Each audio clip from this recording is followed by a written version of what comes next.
अस्सलामुअलैकुम। मोहम्मद रज़ा सिद्दीक अपने programme political diaries के साथ हाजिर खिदमत है। 26 अप्रैल 2025 हफ़्ता का दिन है। अगला हफ़्ता में मई भी आ जाएगा और देखना ये है कि ये अप्रैल गुज़र गया, सड़कें गर्म नहीं हो सकी, हालात ऐसे बन नहीं सके, सड़कों पे हम निकल नहीं सके, लेकिन मोबिलाइजेशन और मूवमेंट के हवाले से कुछ हालात ऐसे बन गए हैं। एहतजाज, जलसे जुलूस, पूरे पाकिस्तान के अंदर हिलचल मौजूद है और ये टाइम ऐसा है कि अगर आप मई के अंदर कुछ चीज़ें सड़क पर बना सके तो अगस्त और सितंबर तक आपको रिज़ल्ट मिल सकते हैं। लेकिन इस वक्त तो मामला इंडिया वाला भी शुरू हो चुका हुआ है। लड़ाई मैं नहीं होते हुए देख रहा, ना मुझे नज़र आ रहा है, ना ऐसे हालात नज़र आते हैं। सख्त रवैया रखना है आपको। भारत के अगेंस्ट तो हमेशा से हमारा सख्त रवैया है। भारत एडवांटेज लेता रहा है इसराइल के साथ ताल्लुकात में, कश्मीर में खुल्लम खुल्ला खेल रहा है, उसको ही पूछने वाला नहीं। मुआशी तौर पर वो बदमाश बन चुका है और वैसे भी बड़ी फ़ौज है उसके पास, वो अपनी जगह है, लेकिन हम भी कम नहीं है। लेकिन वो जनरल बाजवा के बयान और असम्बली के अंदर ख्वाजा आसिफ का बयान या सादिक के बयान, वो लोग ये भूलते नहीं हैं चीज़ें। वो अपने टीवी चैनल्स पे इस तरह का तज़किरा करते रहते हैं। और नवाज शरीफ ख़ानदान के बारे में सुहेल अहमद कॉमेडी ने बड़ी कमाल कॉमेडीज़ की हैं। वैसे तो वो लग यही रहा है कि सियासत कहीं ना कहीं झलक रही है, वो कोई इलेक्शन लड़ने का इरादा रखते हैं और जिस तरह की गुफ्तगू करें ठीक है, उनका अपना एक नुक्ता नज़र है, लेकिन ज़रा ध्यान से और सही बात करनी चाहिए, सच्ची बातें करनी चाहिए। तौहीन अदालत जो गुफ्तगू की है उस पर कोई तौहीन अदालत की कार्रवाई हो सकेगी, वो आपको पता है तौहीन अदालत की दरख्वास्त तो दायर कर दी है और वो भी लग जाएगी उसी बेंच के सामने। इधर से ये भी तौहीन अदालत की दरख्वास्तें लग जाएंगी। बेंच में सलमान अकरम राजा ने भी दे दी है, चलें उस पर भी बात करते हैं। और फ़िज़ाई हदूद बंद होने से इंडिया को कितना नुकसान होना है। इमरान रियाज़ और सोशल मीडिया पर जितने लोग हैं उनके अकाउंट्स ब्लॉक कर दिए, CNSE ब्लॉक किया तो साथ अकाउंट्स ब्लॉक कर दिए। ये ज़रा सोचने वाली बातें हैं।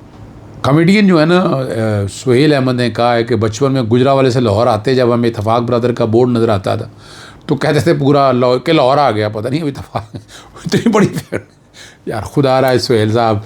और कसूर की तरफ जाते हुए इत्तेफाक फाउंड्री का बोर्ड देखकर कहते थे कि लाहौर ख़त्म हो गया।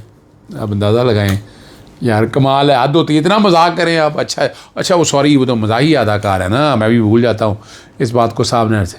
अब वो कह रहे हैं लाहौर इनसे शुरू होता है और इनसे ख़त्म होता है। अब कह रहे होते हैं उनके पास क्या था, मगर ऐसा क्यों नहीं था। शरीफ ख़ानदान के 40 से 50 मिल, जिनमें शुगर मिल भी हैं, डेयरी मिल भी हैं, ब्रीडिंग मिल भी हैं, मगर किसी मिल का नाम नवाज शरीफ के नाम से नहीं रखा। अब ज़बरदस्त जो बात है ना, यानी वो ये वजाहतें करते फिर नवाज शरीफ के नाम के कैंसर अस्पताल के हवाले से क्या कुर्बानियाँ दी हैं नवाज शरीफ ने इस कौम के लिए। जो कैंसर सवाल है एक बात, इमरान खान ने तो इत्तेफाक अस्पताल नाम रखा था इन्होंने, तो नवाज उसका नाम इत्तेफाक अस्पताल का नवाज शरीफ अस्पताल रख लें। वैसे नवाज शरीफ अस्पताल इन्होंने अपने तरीके बनाए तो हुए हैं, लेकिन वो किस बात के लिए, क्या है ऐसी कुर्बानी। पहले पैसे तो जेब से लगाया होता ना। इमरान खान ने तो देखें लोगों से इकट्ठा कर, जैसे भी कर, उन्होंने एक नाम बनाया, लेकिन ना ही नवाज शरीफ लंदन में अपार्टमेंट, बाकी जगह ना ही कोई मिलने शिलने, कोई भी अपने नाम से नहीं रखा। और सवाल ये उठता है कि नवाज शरीफ ने कैंसर के अस्पताल का, वो इमरान खान ने कैंसर अस्पताल बनाए और उन्होंने लेकिन अपनी माँ के नाम पे रखे। निमल यूनिवर्सिटी अपने नाम पे नहीं रखा, ठीक है ना। अलकादर ट्रस्ट अपने नाम पे नहीं रखा। यही फ़र्क है बड़े लीडर होने में, यही फ़र्क तो है।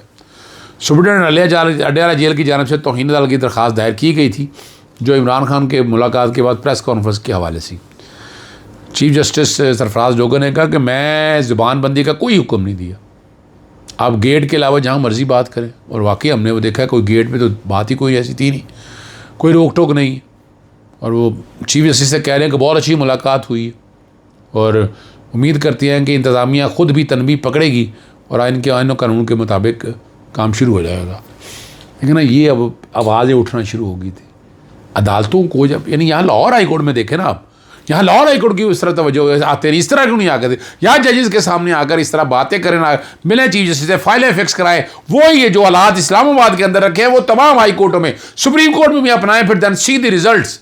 आपको रिजल्ट बहुत अच्छे लगेंगे। कितना लड़ता रहूँगा, मैं तो लड़ता रहता हूँ, मैं तो भुगतता भी रहता हूँ सारे मसले के हवाले से। बहुत आम केसेस है यहाँ पर। इस तरह फ्रंट लाइन पे आके खेलेंगे तो आपको एडवांटेज होगा। फ़ज़ाई हदूद जो है ना बंद करने से भारत और पाकिस्तान दोनों को नुकसान होगा। तमाम भारत का नुकसान हमसे तकरीबन दुगना कहा जा रहा है। तमाम ममालिक एयरलाइन से अपने मुल्क के ऊपर से परवाज़ करने के एवज़ एक फ़ीस वसूल करते हैं, जिसे ओवर फ्लाइट फ़ीस कहा जाता है।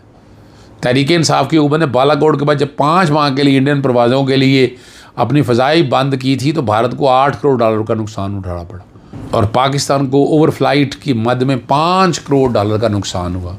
तो ये देखना पड़ेगा आपको, उनका कितना नुकसान है, हमारा क्या नुकसान है। भारत इतना बड़ा मुल्क है, हम इतना बड़ा मुल्क हैं, यानी अल्टीमेटली भारत का इस पर असर कोई नहीं हुआ था, ये याद रखना है हमें। अल्टीमेटली फिर वो जैसे भी हुआ वो सारा कुछ रिकॉर्ड के ऊपर है कि यहाँ भारत अब जो कि इकॉनमी इतनी बड़ी इकॉनमी बन सका है, हमारे पैसों में और उनके पैसों में ज़मीन आसमान का फ़र्क है। और एक दफ़ा फिर हुकूमत ने जो महंगाई की कमी का वादा कहा है, दावा किया, लेकिन सूरत हाल उसकी बरक्स है। 11 अशियाए ज़रूरत की कीमतों में इजाफा रिकॉर्ड हुआ है। वफाकी इदारा शुमारियत की जानिब से जो उन्होंने जो सरकारी आदाद और शुमार जारी किए हैं, हफ्तावार कमी 1.9% रिकॉर्ड की गई है। सालाना बुनियाद पर महंगाई -3.7% की सतह पर आ गई और 22 अशिया की कीमतों में इस्तेहकाम रहा, जबकि 28 की कीमतों में कमी और 11 जो चीज़ें हैं ना, ये उनकी कीमतों में इजाफा है। क्योंकि लोग रो रहे हैं, लोग चीख रहे हैं, पीट रहे हैं, सारा कुछ सारा, और हर चीज़ सामने आ चुकी है कि महंगाई की पोजीशन है क्या।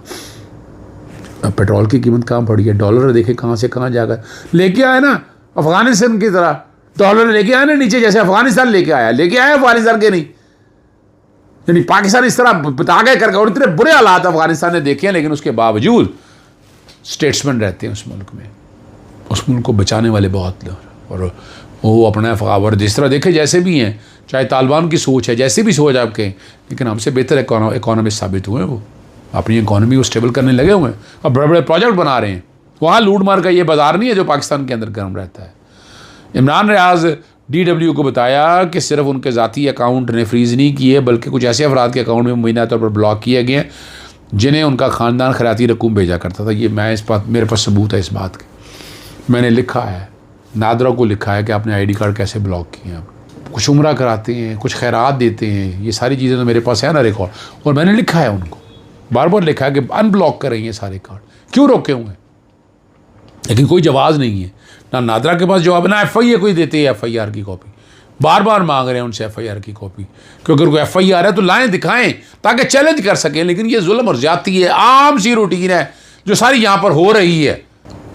असतूर ने DW को बताया कि उनका ज़ाती बैंक अकाउंट, वालिदैन, 2 भाइयों, एक कज़न, अहलिया और 2 नाबालग बच्चों के सेविंग अकाउंट जो है ना वो मुंजमद कर दिए गए।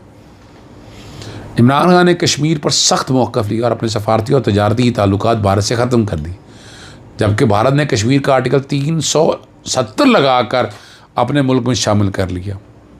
अब जो लोग इमरान खान पर कहते हैं ना कश्मीर भेजने का इल्ज़ाम लगाते हैं, जाएँ और चलू पर पानी में डूब मरें आप। इमरान खान को क्रेडिट और बददियानत साबित करने के लिए साथ भी अगर आप जन्म ने आगे भी बढ़े तो तब भी इमरान खान सच्चा और ईमानदार है। इमरान खान के दौर में पुलवामा हमले के बाद इस तरह की खबरें थी कि इंडिया इसराइल के साथ मिलकर हमारे न्यूक्लियर इंस्टॉलेशन पर हमला कर सकता है, और हम उस वक्त इमरान खान के साथ राब्ते में थे। हमारी तरफ से इंडिया को जवाब दिया गया कि हमारे मिसाइल भी तैयार हैं, ये याद रखना चाहिए। जिसके बाद मामला ठंडा हो गया। अब कश्मीर में सुन रहे हैं कि इसराइली वहाँ पर आए हुए हैं और वहाँ आकर बैठे हुए हैं, तो असल टारगेट, यानी एक तो याद रखिएगा पाकिस्तान का टारगेट मैं नहीं देख रहा, मैं पहले ईरान की तरफ हालात देख रहा हूँ कि इसराइल बैठेगा तो नहीं सामने, वो दुनिया पूरी कनकर करना चाहता है। लेकिन कुरान मजीद में जो बातें हैं वो नहीं भूलनी चाहिए इन सबको, वो हम सब लोगों को सोचनी चाहिए। और टाइम ये है, अगर लड़ाई हो तो घमसान की लड़ाई होगी, लेकिन मैं नहीं अभी हालात ऐसे देख रहा, मैं आपको पहले बता दूँ। लड़ाई यहाँ पर बड़ी होनी है और इंडिया के टूटे टूटे होने हैं, तबाह व बर्बाद होना है इंडिया ने, ये याद रखिएगा। और वो ग़ज़वा हिंद की शक्ल में आएगी। और कश्मीर आज़ाद नहीं होना, मैं बहुत पहले आपको कह चुका हूँ। कश्मीर अपनी जगह पर ऐसे, और कश्मीर से ही या काबुल के इसे पट्टी के अंदर जो लोग आएंगे, जो बातें हम सुनते आए हैं, हज़रत नेमतुल्लाह शाह वली अल्लाह की, हज़रत नेमतुल्लाह शाह वली की जो बातें हैं, अगर आप सुने, उनकी जो बातें कही हैं उन्होंने जो बातें सामने रखी हैं वो बहुत ज़बरदस्त है। इजाज़त चाहता हूँ। अस्सलाम वालेकुम, अल्लाह हाफ़िज़। पाकिस्तान जिंदाबाद।